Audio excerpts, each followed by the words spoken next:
जय माता दी। माता रानी आप सबकी सारी मनोकामनाएं पूर्ण करें। सर्वप्रथम आप सबको नव वर्ष की हार्दिक शुभकामनाएं। मेरी माता रानी है, दर्शन कीजिए, आशीर्वाद लीजिए। जय माता दी। आज इस वीडियो में मैं आप लोगों को 9 दिन हवन, जल्दी हम लोगों को ऑफिस जाना है, कहीं जाना है काम पे, तो कैसे करना चाहिए उसके बारे में बता रही हूँ। ये बड़े हवन के लिए है। इसमें मैंने तिल रखा है, ये तिल, जौ और चावल है। इन तीनों को आपको बड़े अच्छे तरीके से धो के, सुखा के, गंदगी हटा के सुखा लेना है और सुखा के रख लेना है।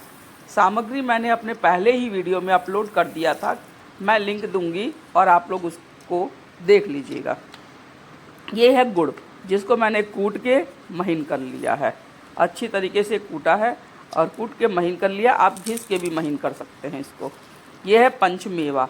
पंचमेवा महीन काटिएगा और मिलाइएगा, क्योंकि भगवान को हवन उनके भोग के रूप में जाता है और उनको सीधे प्राप्त होता है। ये तो ऐसा न हो कि कोई भी चीज़ खड़ी खड़ी रहे।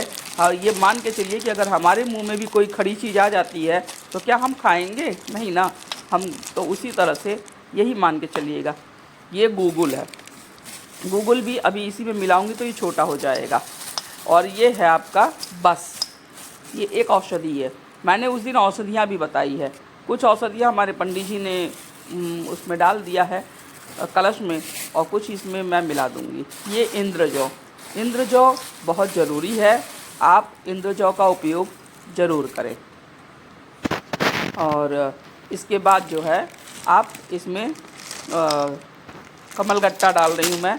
कमलगट्टा माँ लक्ष्मी को प्रसन्न करने के लिए होता है, और इसके साथ साथ हम इसमें गुलाब का पत्ता भी डालते हैं। फ़िलहाल मैं सुखा रही हूँ, सूख जाएगा तो मैं डाल दूँगी, बाद में डाल दूँगी इसको। अभी तो 9 दिन है ही, तो मेरे पास क्योंकि पुराना भी रखा हुआ, अभी ये फ्रेश बना रही हूँ दोबारा। ये है लोहपान, जिसको मैंने अच्छे से कूट लिया है। इसी को कूटने के चक्कर में मेरे हाथ इस तरह से वाइट हो गए हैं। इसको आधा मैंने डाला है, आधा रख लिया है जो छोटा हवन है उसके लिए। तो इस तरह से इतनी चीज़ें हमने ये डाली है। ये है चंदन का बुरादा। चंदन का बुरादा वातावरण को बहुत सुंदर बना देता है और उसकी सुगंध चारों ओर इतने तरीके से फैलती है कि हमारा मन बहुत खुश हो जाता है। तो चंदन का बुरादा आप ज़रूर डालें, और बहुत अच्छा भी होता है। चंदन की लकड़ी पे हवन भी करते हैं लोग। और ये है गायत्री हवन, इसमें सारी चीज़ मिक्स होती है, इसलिए मैं इसको लेती हूँ कि कोई थोड़ा बहुत कहीं मेरे नहीं याद है, नहीं छूट गया है, तो इससे उसकी पूर्ति हो जाती है। तो मैं गायत्री हवन भी मिलाती हूँ। इसके बाद घी, यथासंभव घी डाला जाए, बट इतना तो डाला ही जाए कि हवन को पर्याप्त मिल जाए और हवन अच्छे से मिक्सअप हो जाए। ये है कपूर। कपूर भी आपको अच्छे से महीन करके डालना है। मैं हाथ से महीन कर तो रही हूँ, जो टुकड़े महीन नहीं हुए हैं वो जब मैं इसको पीसूँगी तब अपने आप महीन हो जाएंगे। वो उसमें कुछ बचेगा नहीं, मिक्स हो जाएंगे बड़े अच्छे तरीके से। तो ये हो गया आपका कपूर। और ये है जटामासी। ये भी ऐसे हाथ से जब हम रगड़ते हैं इसको तो ये एकदम टुकड़े टुकड़े हो जाते हैं। तो इस तरह से इसको अच्छे तरीके से आप मिक्सअप कर लीजिए। मेरे पास इससे बड़ा बर्तन नहीं था, इसलिए मैं इस पन्नी में ही कर ली थी। इसी पन्नी में सारा सामान आया था, साफ़ पन्नी है मेरी ये। और इस तरह से मैंने देखिए सब मिला दिया है और सब ख़त्म हो गया है, एकदम चूरा चूरा हो चुका है। और ये है दूसरा हवन मेरा, जिसमें चावल नहीं है, क्योंकि एकादशी में चावल का उपयोग नहीं होता है, तो मैंने इसमें चावल नहीं डाला है। लेकिन इसमें तुलसी की लकड़ियाँ छोटी छोटी मैं डालूँगी, अभी डाली नहीं है। इस तरह से एक हवन ये हो गया। ये सूक्ष्म हवन है, मतलब छोटा वाला हवन है, जो हम रोज़ डेली बेसिस पे जल्दी जल्दी में कर सकते हैं। अगर आपके पास वर्किंग हैं आप लोग तो आप इसको कर सकते हैं।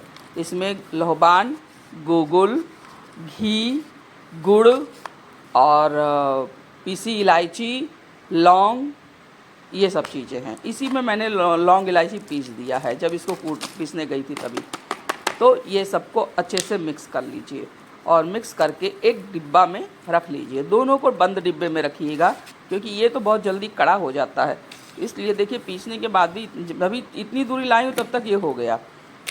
अब मेरे पास इतनी ही चीज़ें बची है, जिसमें ये जायफल है, ये अगर टगर है, और ये औषधीय और 3 चीज़ बची है, और इसमें नवग्रह लकड़ी। इतनी चीज़ बड़े वाले हवन के दिन पंडित जी मेरे उसमें डलवाएंगे। ये है कंडी। कंडी को गैस पे इसी तरह अच्छे से लाल कर लीजिए, उलट पलट के। लाल करने से उस पर जैसे ही आप डालेंगे अच्छे से धुआं निकलेगा और चारों ओर से फैलेगा और बहुत अच्छा लगेगा। आपका मन प्रसन्न हो जाएगा, आप कहेंगे कि हाँ किसी ने कुछ बताया था। ये माता जी हैं मेरी, जय माता दी कहिए, दर्शन करिए। और आज घी का भोग लगाई हूँ। शैलपुत्री को फर्स्ट डे घी का ही भोग लगता है।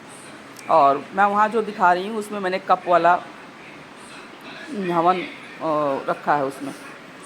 उसके बाद इसको देखिए इस तरह से थोड़ा थोड़ा सा, बहुत ज़रा सा आप उठा के 9 बार उसमें डाल दीजिए, जिससे 9 देवियों को प्रसन्न करने के लिए 9 बार इस तरह से हवन कीजिए। अपना वातावरण, अपनी बुद्धि, अपना दिमाग सब अच्छे से स्वस्थ कीजिए। माता रानी अपनी कृपा बरसाएं आप सबों पे। बोलिए जय माता दी। और आपको अगर इसमें का कोई भी चीज़ पसंद आया हो, मेरी मेहनत अच्छी लगी हो, तो कमेंट में जय माता दी अवश्य लिखिएगा। 9 वर्ष की आप सबको हार्दिक शुभकामनाएं। बोलिए साचे दरबार की जय, माता रानी की जय। जय मातेश्वरी, हर हर महादेव, माता रानी की जय।